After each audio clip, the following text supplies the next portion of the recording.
అయితే పాపము లక్ష్మణ్ గారికి ఎప్పటి నుంచి దైవాంశ సంభూతుడిగా కనిపించాడో అదొకసారి చెప్తే సెలవిస్తే వినాలని ఉంది.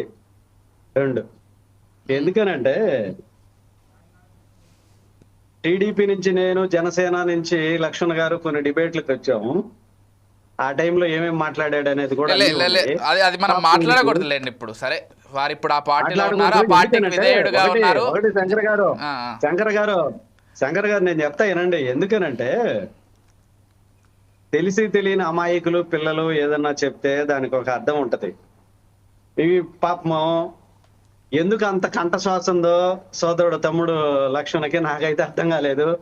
ఆయన ఏదో మహానాయకుడైనట్టు దైవాంశ సంభూతుడు అంటాడు, మరి ఏమేమి మాట్లాడుతున్నాడో నాకైతే అర్థం కావడం లేదు.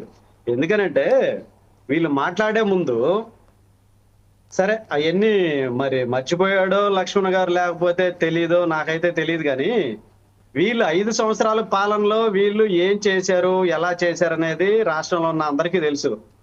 పాపం పవన్ కళ్యాణ్కి జనాలే రారు, 10 మంది కూడా లేరు అన్నప్పుడు చంద్రబాబు నాయుడు గారిని అరెస్ట్ చేసినప్పుడు హైదరాబాద్ నుంచి పవన్ కళ్యాణ్ గారు వస్తుంటే టోల్ గేట్ దగ్గర పోలీసులను పెట్టి ఆపిచ్చారు. హైదరాబాద్ నుంచి ఫ్లైట్ లో రావాలంటే ఆ ఫ్లైట్ ని టేకాఫ్ అయ్యేదానికి అవకాశం లేకుండా చేశారు.